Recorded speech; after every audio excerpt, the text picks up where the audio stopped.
Dr. Richard Alden publicly stripped his scrub nurse of her credentials, labeling her a clumsy, incompetent liability. 2 weeks later, a military Black Hawk rattled the hospital windows, and 4 high-ranking Pentagon officials stormed the surgical wing, not seeking the brilliant chief of surgery, but the very woman he had banished. Seattle Metropolitan Hospital was a cathedral of modern medicine, a place where miracles were routinely manufactured under the blinding glare of surgical halogens. At the apex of this high-stakes ecosystem was Dr. Richard Alden, the chief of surgery. Alden was a man whose brilliance with a scalpel was eclipsed only by the sheer magnitude of his ego. He demanded perfection, operating with a tyrannical rhythm that left his residents terrified and his nursing staff walking on eggshells. And then there was Clare Hastings. To the rest of the surgical wing, Clare was a mystery wrapped in an infuriating enigma. She was a woman in her late 30s, quiet, unassuming, with a gaze that always seemed to be scanning the room for invisible threats rather than focusing on the immediate task at hand. While other scrub nurses anticipated a surgeon's needs with mechanical grace, Clare often hesitated. She would double-check monitor readings that weren't her responsibility, stare blankly at the anesthesiologist's hands, or pause right before handing over an instrument as if running complex calculus in her head. The staff whispered about her. They called her Jumpy Hastings. She had a habit of flinching when a metal tray clattered too loudly. Twice in the past month, she had accidentally bumped into the sterile Mayo stand, nearly knocking over rows of meticulously arranged clamps and forceps. Dr. Alden despised her. He saw her hesitations as a lack of focus, her hypervigilance as plain anxiety, and her clumsiness as a liability that threatened his pristine surgical record. Nursing is a symphony, Hastings, Alden had sneered at her after a particularly grueling appendectomy where she had dropped a sponge forceps. You're playing a tuba in the middle of a string quartet. Get your act together or get out of my OR. Clare had merely nodded her face, entirely devoid of the tears or panic that Alden usually managed to wring from his subordinates. "Yes, doctor," she had murmured, her voice steady, betraying absolutely nothing. That stoicism only made Alden hate her more. He wanted deference. He got only discipline. The breaking point arrived on a rainy Tuesday morning during a high-profile procedure.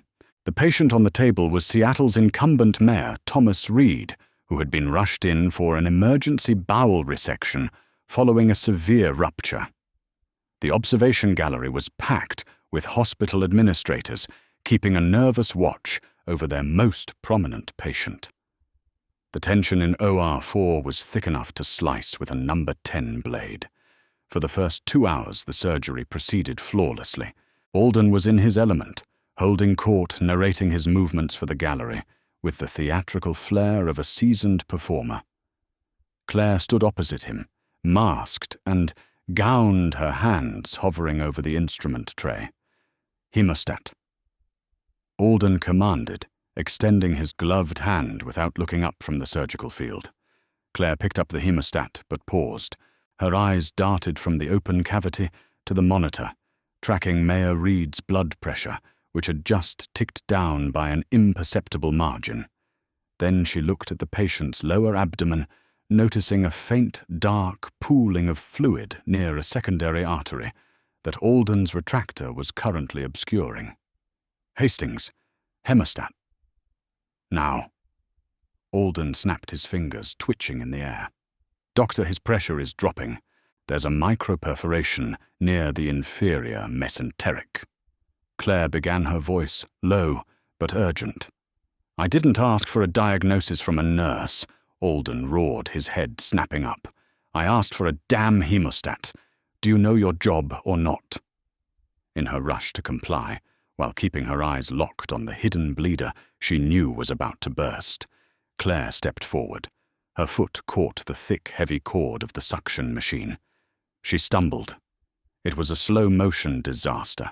Clare threw out her hands to catch her balance, crashing hard into the primary instrument table. The screech of metal on metal echoed through the room as dozens of sterile scissors clamps, retractors and scalpels cascaded onto the bloody linoleum floor. The entire operating room froze. The silence was deafening, broken only by the rhythmic beep of the heart monitor. Alden's eyes above his surgical mask were wide with unadulterated fury. He looked at the floor, then at Clare, who had quickly righted herself. Her breathing perfectly controlled despite the chaos she had just caused. "Get out," Alden whispered, his voice trembling with a rage so profound it was almost quiet. "Dr. Alden, if you don't clamp that artery immediately—" "I said get out," Alden screamed, pointing a blood-stained glove toward the electronic doors. "You are a hazard, Hastings. You are incompetent, Clumsy, and you are entirely finished in this hospital. Someone get me a new scrub nurse and a fresh tray now." Clare didn't argue. She didn't plead for her job. She took one last hard look at the surgical field, stripped off her sterile gloves, dropped them in the biohazard bin, and walked backward out of the OR, her eyes never leaving the monitors until the heavy doors swung shut. 30 seconds later, the hidden bleeder Clare had tried to warn him about ruptured. Blood flooded the surgical field. Alden panicked, cursing violently as he scrambled to find the source.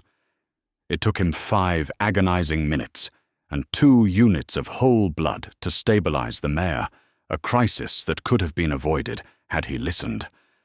But in Alden's mind, the complication was entirely Clare's fault. Her clumsiness had distracted him. By 3 o'clock that afternoon, the disciplinary hearing was over before it even began. Sitting in the hospital administrator's office, Dr.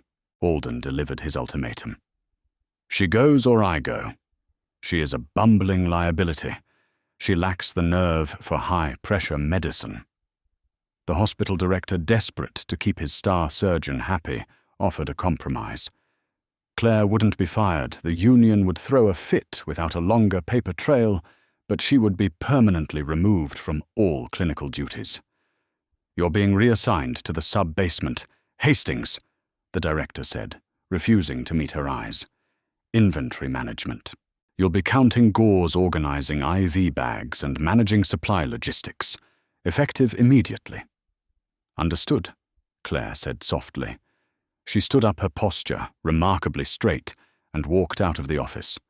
Alden scoffed as the door closed. Good riddance. Let her trip over boxes in the dark. At least down there she can't kill anyone. For 2 weeks, the sub-basement of Seattle Metropolitan Hospital was Clare Hastings' entire world. It was a cavernous, windowless concrete bunker, smelling faintly of ozone and industrial floor cleaner. Rows upon rows of wire racks held the lifeblood of the hospital, above thousands of saline bags, surgical kits, intubation tubes, and sterile linens. If Clare was devastated by her dramatic fall from grace, she never showed it. She approached her inventory duties with a terrifying mechanical precision. She reorganized the trauma supplies, grouping them, not by alphabetical order, but by the chronological necessity of a mass casualty event. She worked in silence, preferring the hum of the ventilation shafts to the petty gossip of the hospital above. Upstairs, Dr. Alden was holding court, relishing his victory. He frequently used Clare as a cautionary tale for the new nursing recruits. Focus and grace. He would lecture them in the hallways. Without it, you end up counting bandages in the dungeon like our dear Ms. Hastings. The hospital fell into a comfortable, arrogant rhythm. Until Tuesday morning. It began as a low, throbbing vibration that rattled the coffee mugs in the doctor's lounge. The vibration quickly escalated into a deafening roar. Dr. Simon Peterson, the head anesthesiologist, walked to the 4th-floor window and pushed aside the blinds. His jaw dropped. "What in the world?" Simon muttered. Hovering just a few dozen feet above the hospital's main parking lot was a military UH-60 Black Hawk helicopter painted matte black with no visible tail numbers. The sheer force of its rotor wash sent pedestrians scrambling and ripped a nearby banner from its poles. The chopper didn't bother waiting for clearance. It descended rapidly, touching down heavily across 3 disabled parking spaces right in front of the main emergency entrance. Before the rotors even began to slow, the side doors slid open. 4 men stepped out. They weren't medics. They were dressed in crisp, dark suits, moving with the unmistakable predatory coordination of highly trained federal operatives. Leading them was a tall, broad-shouldered man in a fully decorated United States Army dress uniform.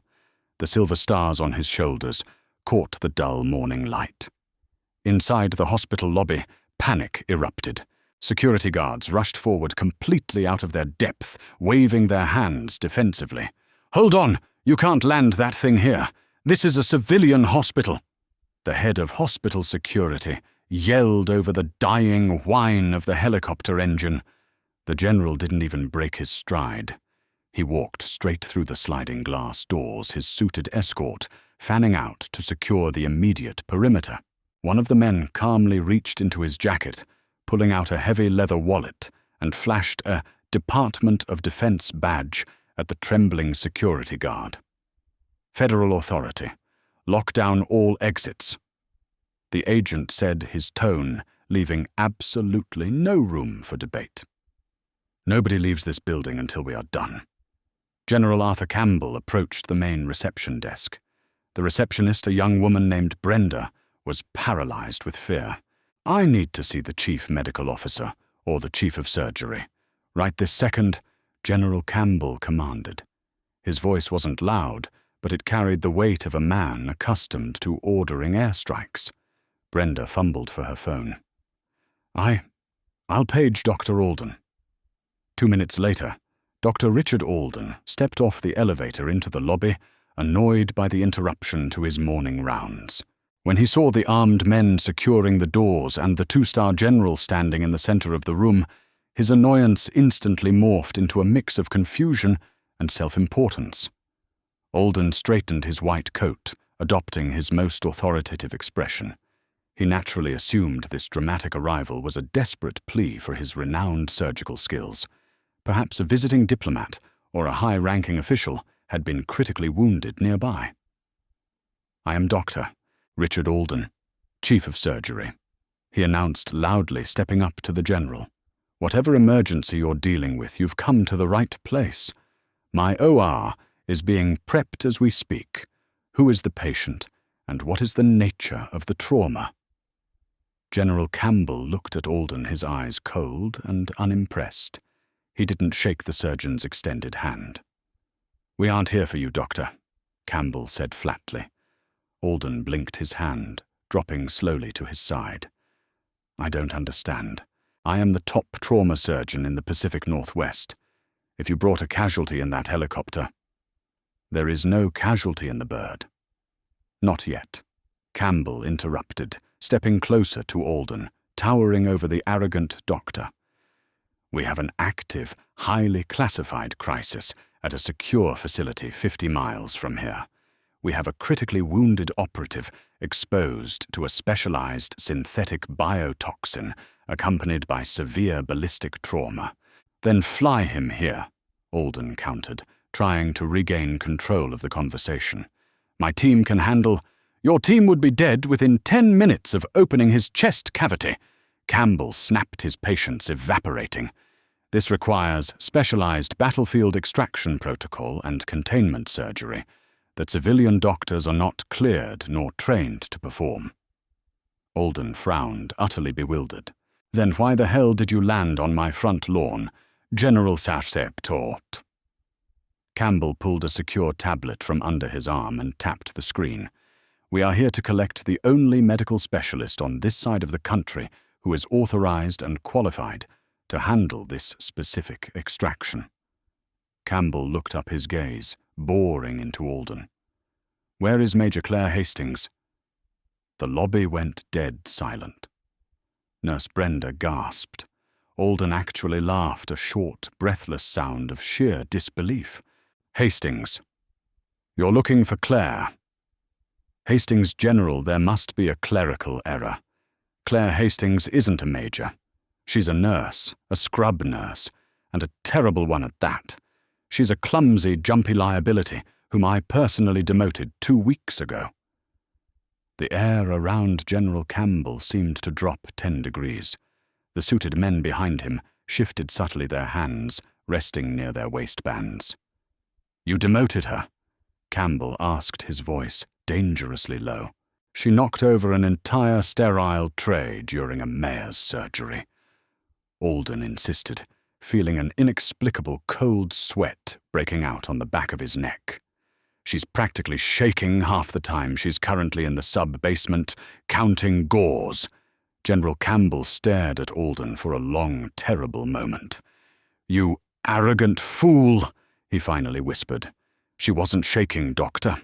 She was experiencing hypervigilance, a lingering symptom of surviving 2 helicopter crashes and 60 straight hours of active combat triage in a hostile Syrian hot zone." Major Hastings is a decorated operative of the Joint Special Operations Command.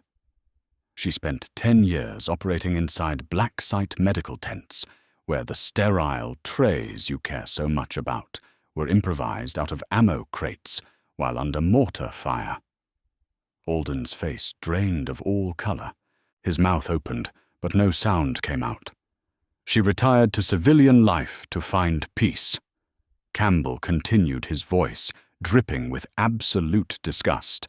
"And you shoved a Silver Star recipient into a basement because she bruised your pathetic ego. Now take me to her, immediately."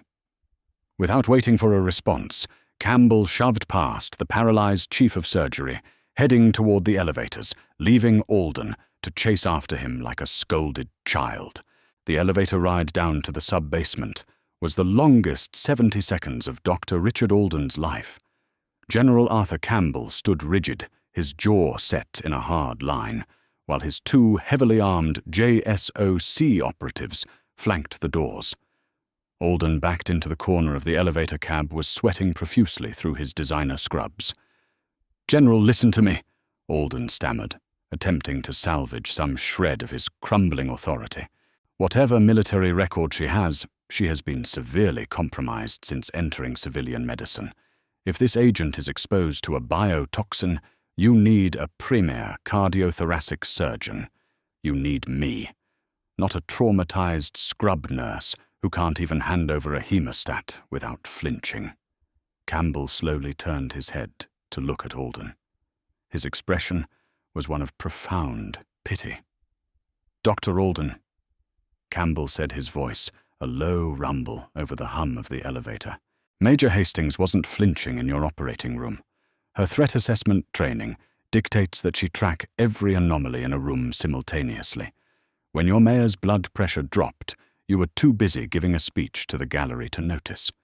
She saw the microperforation before your monitors even registered the systolic crash. She deliberately tipped that sterile tray to force a hard reset of your surgical field, because she knew if you didn't stop your grandstanding and look down, the patient would bleed out in 90 seconds. Alden swallowed hard. The color completely vanished from his face. That's impossible. She tripped." "JSOC operatives do not trip, Doctor," Campbell replied, just as the elevator chimed. The heavy metal doors slid open, revealing the cavernous, dimly lit expanse of the sub-basement. Rows of wire shelving stretched into the shadows. The air was thick with the smell of cardboard and antiseptic. At the far end of aisle 4, sitting calmly at a metal folding table, was Clare Hastings. She wasn't wearing her standard blue surgical scrubs. She was dressed in dark grey hospital fatigues, meticulously logging inventory on a clipboard. When the heavy footsteps of the military boots echoed across the concrete floor, she didn't jump. She simply placed her pen down, stood up, and squared her shoulders. "Major General Campbell," called out, stopping 10 feet from her table. "I'm a civilian now, Arthur," Clare replied. Her voice, usually soft and deferential in Alden's presence, was suddenly sharp, resonant, and entirely stripped of its manufactured meekness. "I wouldn't be standing in a basement if we had another option," Claire Campbell said, dropping the formalities. "We have a critical situation at the Rainier Black site. Agent Jonathan Hayes. He was compromised during a raid on an illegal laboratory off the coast. He took 2 5.56 rounds to the upper thorax, but that's not the problem." Claire's eyes narrowed her mind, instantly shifting gears. "What's the payload?" "A synthesized VX Novichok hybrid. Compound 73. Campbell answered, his grim tone echoing off the concrete walls. The rounds were hollow points, packed with glass ampules of the agent. The ballistic impact shattered the ampoules, but the tissue encapsulation in his chest cavity has temporarily contained the liquid. If the cavity is opened with standard surgical force, the atmospheric pressure shift will vaporize the toxin. It will kill him, and it will kill everyone in the room." Alden, standing behind the soldiers, gasped. "That's suicide. You can't operate on a localized chemical bomb." Claire ignored the surgeon completely, her eyes locked on Campbell. "Has he been given atropine?" "Maxed out," Campbell said. "He has 45 minutes before the tissue necrosis breaks the containment naturally.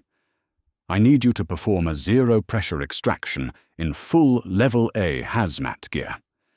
You are the only person on the West Coast who survived the Syrian chemical triage protocols.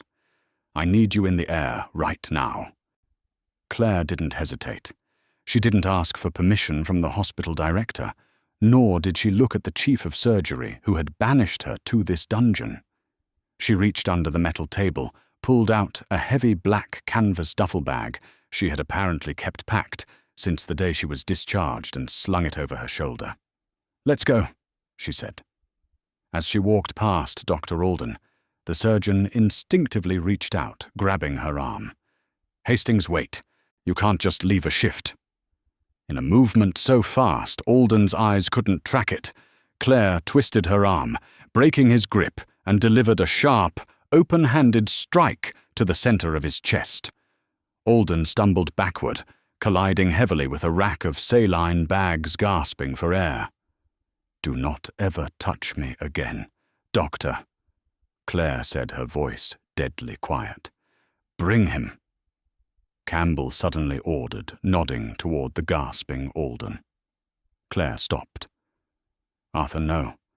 He's a liability. He's a liability, but he's also a board-certified cardiothoracic surgeon," Campbell countered. "Hayes's aortic valve might be nicked by the shrapnel. You handle the toxin extraction. We might need Alden to patch the plumbing once the threat is neutralized. Drag him to the bird." Before Alden could protest, 2 JSOC operatives seized him by the arms, dragging the protesting, terrified chief of surgery toward the freight elevator. The UH-60 Black Hawk tore through the gray Seattle sky, banking aggressively toward the Cascade Mountains. Inside the vibrating fuselage, the noise was deafening. Dr. Alden sat strapped into a crash seat, his face a pale, sickly green. He was clutching an oxygen mask to his face, terrified by the sheer violence of the flight. Opposite him, Claire sat perfectly still. The jumpy nurse, who allegedly couldn't handle the pressure of a civilian operating room, was currently field-stripping a specialized vacuum-sealed surgical kit while pulling 2 Gs in a military helicopter. Her face was a mask of pure, unadulterated focus.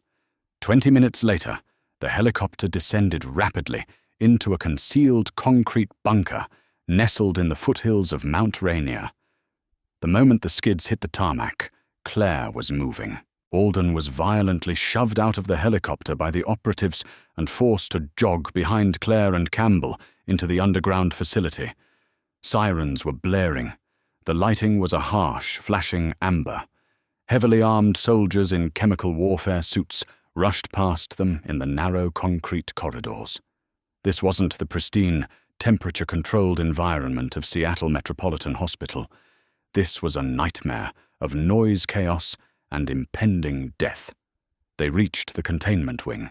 Through thick lead-lined glass, Alden saw the makeshift operating room. It was essentially a sealed plastic bubble. Inside, Agent Jonathan Hayes lay on an aluminum table, his chest a mass of bruised, ruined flesh. His breathing was wet and ragged.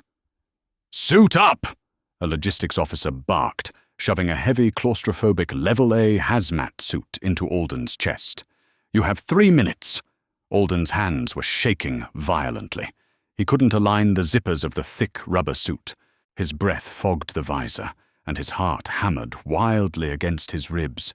Panic, pure and paralyzing, set in. I can't do this," Alden hyperventilated, backing away from the airlock. "I can't operate in this. I can't feel the instruments through these thick gloves. It's too loud." Claire, already fully suited and sealing her oxygen rebreather, walked over to him. Even through the thick, distorted visor of the hazmat helmet, her eyes were piercing. "Look at me, Alden." Her voice crackled over the secure comms channel in his earpiece. Alden looked up, trembling. "This isn't a string quartet," Claire said coldly. "This is war. If you panic in there, I will physically remove you from the sterile field. You will stand in the corner, you will keep your mouth shut, and you will speak only if I ask for an anatomical consult. Do you understand?" Alden, the great chief of surgery, could only nod weakly. They entered the airlock and then the containment bubble. The heat inside the suits was immediate and oppressive. The only sound was the heavy Darth Vader-like hiss of their own respirators and the erratic, terrifying blip of Hayes's heart monitor. Claire approached the table. She didn't hesitate. She didn't wait for permission. She took total command. "Starting the clock. I need a localized negative pressure vacuum over the entry wounds. Alden, hold the suction tubing at exactly 45 degrees. Do not move your hand a single millimeter, or we all die." Alden took the heavy plastic tubing. His hands were shaking so badly, the tube rattled against the metal table. "Steady your hands, Doctor," Claire barked over the comms, her voice cracking like a whip. "Deep breath, lock your elbows." Alden forced himself to obey, relying entirely on her unyielding command to keep his knees from buckling. With terrifying precision, Claire picked up a scalpel. Despite the thick, cumbersome rubber gloves of the hazmat suit, her movements were fluid, aggressive, yet flawlessly calculated. She sliced through the necrotic tissue, bypassing the standard protocols Alden would have used. She wasn't just doing surgery. She was diffusing a biological bomb. "I see the primary shrapnel cluster," Claire announced calmly. "The ampule is lodged against the pericardium. Tissue is highly degraded. Vacuum is holding." Alden watched in absolute awe. The lighting was terrible, the alarms outside the bubble were screaming, and the heat was unbearable. Yet Claire was in a state of flow that Alden had never achieved in his entire career. Her hypervigilance, the very trait he had mocked, allowed her to simultaneously monitor the patient's collapsing vitals, the structural integrity of the chemical ampule, and Alden's trembling hands. "Forceps," Claire muttered to herself, grabbing the tool with her left hand while maintaining tissue retraction with her right. Slowly, agonizingly, she reached into the bloody cavity. For 10 seconds, nobody breathed. The only sound was the hiss of the oxygen tanks. With a soft click, the forceps locked. "Extraction," Claire said. She pulled a jagged, bloody piece of twisted metal from the chest cavity. Attached to it was a miraculously intact glass cylinder, glowing with a faint, sickly yellow liquid. She immediately dropped it into a heavy lead canister, filled with a neutralizing chemical bath, and slammed the lid shut. "Threat neutralized," Claire said over the comms. "General Campbell compound, 73, is contained." "Copy that, Major. Incredible work." Campbell's relieved voice echoed in their helmets. Claire turned to the massive wound in the agent's chest. Arterial bleeding. The aortic arch is lacerated. She looked at the chief of surgery, who was staring at her, completely dumbfounded. "Your turn, doctor," Claire said, stepping back. "Patch the plumbing." Alden moved forward, but as he reached for the needle driver, his nerves finally shattered. His hand spasmed, and the heavy surgical instrument clattered loudly onto the metal floor of the containment bubble. He froze, staring at the dropped tool, his own past words echoing in his mind. "You are a clumsy liability." Claire didn't yell. She didn't demean him. She simply sighed a sound of profound exhaustion and picked up a spare needle driver from the tray. "Step aside, Richard," she said softly. "I'll finish it." And she did. In less than 20 minutes, Clare Hastings repaired the lacerated aorta, stabilized the chest cavity, and prepared the operative for transport to the intensive care unit. Alden stood in the corner, entirely useless, stripped of his ego, watching a true master at work. 2 days later, Dr. Richard Alden returned to Seattle Metropolitan Hospital. He walked through the pristine, quiet hallways of the surgical wing, but the arrogant swagger was permanently gone. He didn't yell at the residents. He didn't grandstand for the galleries. When he looked at the scrub nurses, he no longer saw them as mere props in his grand performance. Down in the sub-basement, the metal folding table was empty. The clipboard lay abandoned. Clare Hastings never returned to the hospital. A week later, a federal courier delivered a heavily redacted letter to the hospital director's desk. It was a formal resignation, accompanied by an executive order from the Pentagon. Major Clare Hastings had been appointed as the Director of Combat Medical Operations for the Joint Special Operations Command in Washington, D.C. Her final act before leaving Seattle, however, was leaving a small, unmarked package on Dr. Alden's desk. When Alden opened it in the privacy of his office, his hands trembled, just as they had in the bunker. Inside was a single polished silver mouthpiece for a tuba resting on a bed of sterile gauze. Accompanying it was a handwritten note on military letterhead to Dr. Alden. "Nursing is a symphony. Try to keep up with the music. Major C. Hastings. If you loved this story of absolute justice and dramatic redemption, hit that like button. Right now, don't forget to share this video with someone who loves a brilliant plot twist, and subscribe to the channel for more incredible real-life, inspired medical and military dramas. Drop a comment below. What would you have said to Dr. Alden?